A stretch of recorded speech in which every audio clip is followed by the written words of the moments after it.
Hello guys, this is Gautam और आज की वीडियो हम लोग कवर करने वाले हैं एक और important topic that is best branch in Bihar engineering.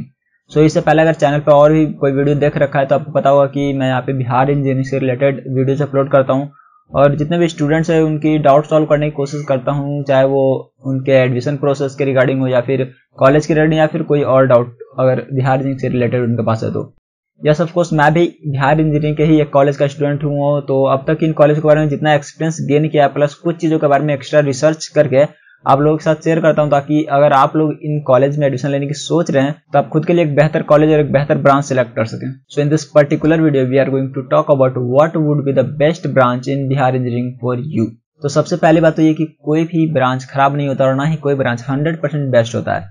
अगर आप में से किसी के दिमाग में ये चीज आ रही है कि कंप्यूटर साइंस या फिर IT बेस्ट ब्रांच है तो मैं बोलूंगा ऐसा 100% नहीं है। हाँ, वो बेस्ट ब्रांच है लेकिन 100% बेस्ट नहीं है। सभी ब्रांच के अपने अलग अलग फायदे हैं और कंप्यूटर साइंस के अलावा भी जो और सारे ब्रांच है उनके भी फायदे हैं। अगर कंप्यूटर साइंस ही बेस्ट होता तो आज के दिन सिर्फ सारे कॉलेज में कंप्यूटर साइंस का ब्रांच भर दिया जाता एंड उसी में 200 300 बच्चों का एडमिशन हो रहा होता, लेकिन ऐसा बिल्कुल नहीं है। कंप्यूटर साइंस के साथ साथ आज भी जितने सारे ब्रांचेज है वो इक्वली चल रहे हैं। तो इसका तो यही मतलब है कि जितना इंपॉर्टेंट कंप्यूटर साइंस है उतना ही इंपॉर्टेंस और भी जो अदर ब्रांचेज है उनका भी है। सो किसी भी ब्रांच को बेस्ट बोलने से पहले हमें ये देखना होगा कि हम किस रिस्पेक्ट में बात कर रहे हैं, क्या हम प्लेसमेंट के बारे में बात कर रहे हैं या फिर हम गवर्नमेंट जॉब के रिगार्डिंग बात कर रहे हैं, हम उस ब्रांच की डिफिकल्टी लेवल के बारे में बात करें कि डिफिकल्टी के हिसाब से कौन सा ब्रांच सबसे अच्छा रहेगा खराब रहेगा, या फिर हम किसी पर्टिकुलर कॉलेज के बारे में बात करें कि इस कॉलेज में कौन सा ब्रांच सबसे बेस्ट है। तो ये सारी चीजें बहुत जरूरी है। उसके बाद ही आप किसी ब्रांच को बेस्ट बोल सकते हैं या फिर बोल सकते हैं वो उससे थोड़ा सा नीचे है। ये सेम चीज उसी तरह जिस प्रकार हमें 10th में SST अच्छा नहीं लगता था, हमें मैथ पसंद था, लेकिन कुछ लोगों को SST पसंद था क्योंकि वो रटने में विश्वास करते थे।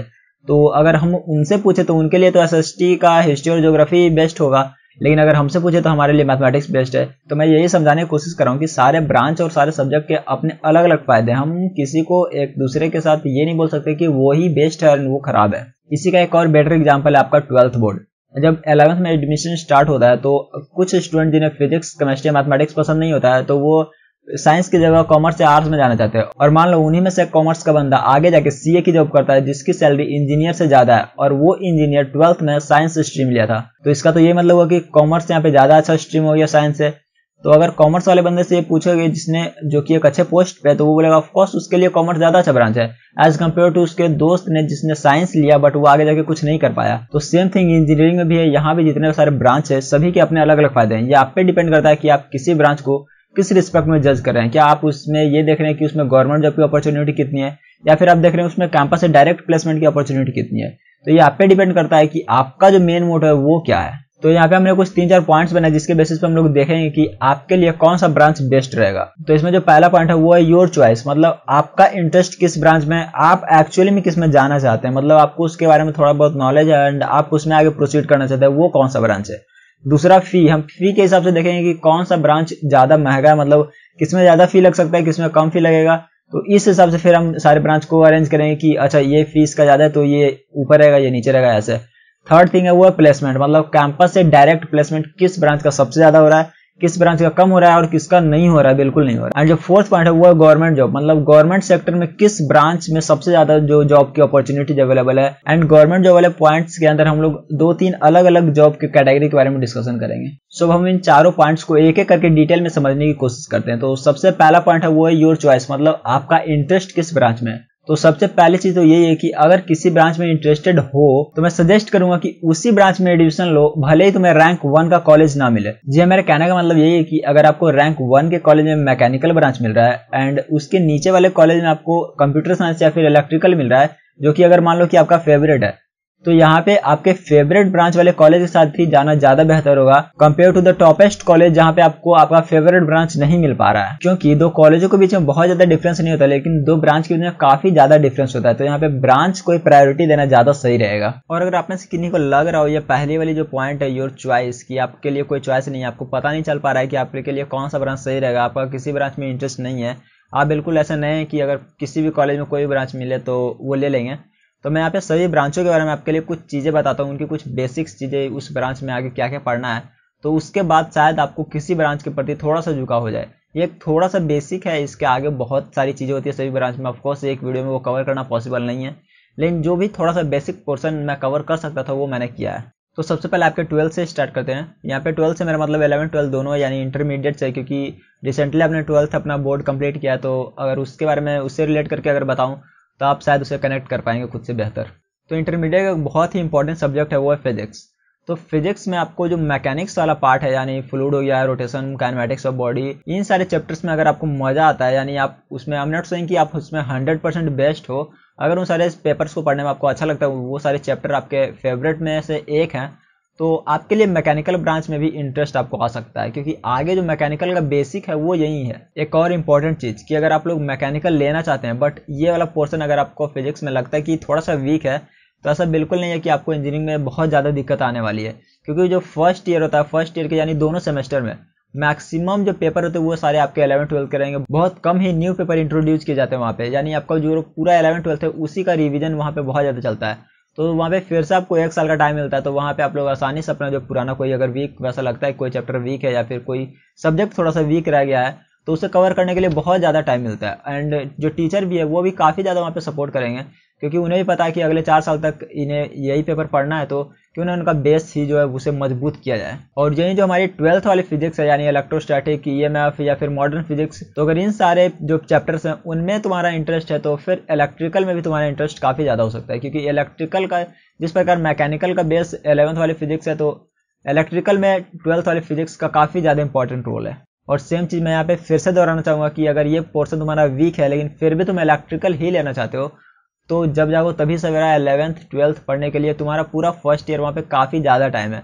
तो वहाँ पे जितने भी कमज़ोर पेपर है वो सारे वहाँ पे आराम से पढ़ो और उसे स्ट्रॉन्ग करो, ताकि अगले 4 साल के लिए तुम आराम से पढ़ सकते हो।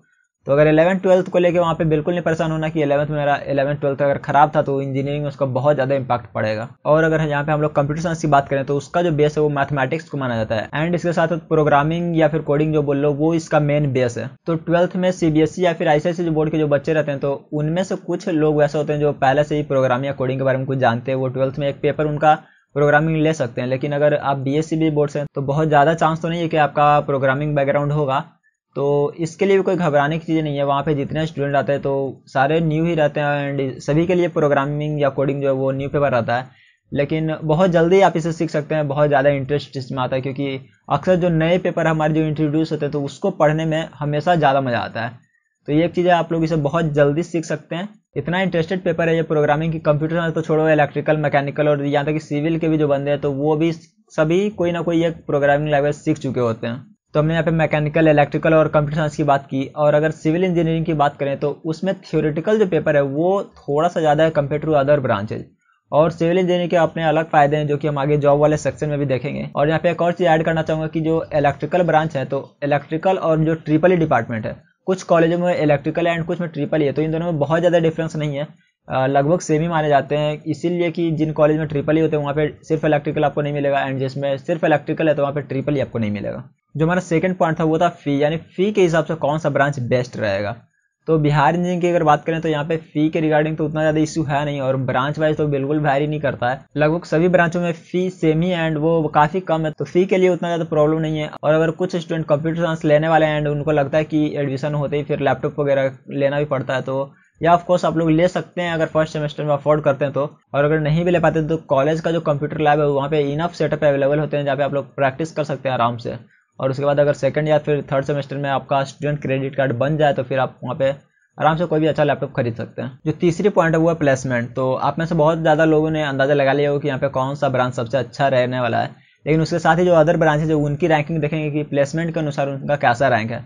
तो यहाँ पे मैंने एक छोटा सा रैंक तैयार किया है। तो यहाँ पे ये कोई ऑफिशियल डेटा तो नहीं है कि इस ब्रांच का प्लेसमेंट सबसे ज़्यादा है एंड इस ब्रांच का कम है, लेकिन जितने भी प्लेसमेंट रिकॉर्ड अभी तक अवेलेबल हैं उसके अनुसार मैंने उनका परसेंटेज कैलकुलेट किया है, और जो रिजल्ट सामने आया वो मैं आपके साथ शेयर करना चाहूंगा। तो इसके अनुसार जो सबसे पहला ब्रांच है जिसकी सबसे ज्यादा प्लेसमेंट है वो है of course computer science. Computer science का जो प्लेसमेंट परसेंटेज है वो अदर ब्रांचेस की तुलना में काफी ज्यादा है। जो ब्रांच सेकंड नंबर पे वो है इलेक्ट्रिकल, यानी डबल ई और ट्रिपल ई को मैंने दोनों को एक ही साथ कैलकुलेट किया, क्योंकि मैंने पहले बताया बिहार इंजीनियरिंग में दोनों ब्रांच ये कॉमन ही है जिसमें इलेक्ट्रिकल है उसमें ट्रिपल ही नहीं है और जिसमें ट्रिपल ही है उसमें डबल ही नहीं होगा। तो इनका प्लेसमेंट परसेंटेज कैलकुलेट करने के बाद ये सेकंड पे आते हैं, यानी कंप्यूटर साइंस के बाद जिस ब्रांच का सबसे ज्यादा प्लेसमेंट हो रहा है वो इलेक्ट्रिकल या ट्रिपल ही। थर्ड नंबर पे जो ब्रांच है वो मैकेनिकल इंजीनियरिंग यानी कंप्यूटर साइंस, फिर इलेक्ट्रिकल के बाद मैकेनिकल इंजीनियरिंग का सबसे ज्यादा प्लेसमेंट हो रहा है। एंड मैकेनिकल के बाद जो ब्रांच है वो है electronics and communication engineering and the last one is civil engineering.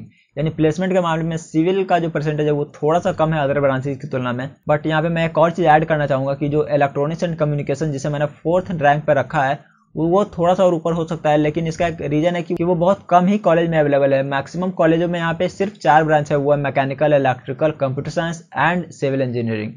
तो यही एक रीजन है कि ईसी थोड़ा सा नीचे है, लेकिन उसमें जो जितने भी कॉलेज में है तो उनका वहाँ पे प्लेसमेंट अच्छा खासा है। यहाँ पे एक और चीज़ है कि आप लोग आंख बंद करके तो मेरी बातों पे भरोसा नहीं कर सकते, तो इसके लिए आप लोग मुझे इंस्टाग्राम पे डीएम कीजिए। मैं वहाँ पे जो ऑफिशियल रिकॉर्ड जो इनका प्लेसमेंट का है वो उसका मैं पीडीएफ आप लोगों के साथ शेयर कर सकता हूँ। वो सारे कॉलेजों की वेबसाइट पे अवेलेबल होता है, आप लोग खुद से भी वहाँ पे चेक कर सकते हैं, और नहीं तो मेरे पास सारे पीडीएफ है मैं आपको दे सकता हूँ। तो उसके बाद शायद फिर आपको अंदाजा हो जाए कि किस ब्रांच का प्लेसमेंट ज़्यादा है एंड किसका कम है। वहाँ पे उनके स्टूडेंट के नेम, उनका ईयर, उनकी पैकेज जो एलपीए कितना उनका मिला है, वो सारी डिटेल वहाँ पे प्रोवाइडेड रहती है। तो आप लोग खुद भी जाकर चेक कर सकते हैं, और नहीं तो आप लोग मुझे मैसेज करें, मैं वहाँ पे आपको वो डिटेल प्रोवाइड कर सकता हूँ। जो लास्ट यानी हमारा 4th पॉइंट था वो था गवर्नमेंट जॉब्स। तो अगर इसमें बात करें तो हम लोग यहाँ पे 3 कैटेगरी में आपको बताने वाला हूँ। पहला ईएससी यानी इंजीनियरिंग सर्विस एग्जामिनेशन, दूसरा पीएसयू के regarding, and third one is state में जो आपके जॉब्स अवेलेबल है गवर्नमेंट के उसके रिगार्डिंग। तो ईएससी के रिस्पेक्ट में बात करें यानी इंजीनियरिंग सर्विस एग्जामिनेशन जो यूपीएससी कंडक्ट करता है, तो उसके लिए सबसे ज्यादा अपॉर्चुनिटी वो मैकेनिकल ब्रांच के लिए। सेकंड वन इज सिविल यानी सिविल में भी ईएससी के लिए काफी ज्यादा सीट्स हैं, एंड उसके बाद इलेक्ट्रिकल, और उसके साथ साथ ईसीई यानी इलेक्ट्रॉनिक्स एंड कम्युनिकेशन इंजीनियरिंग।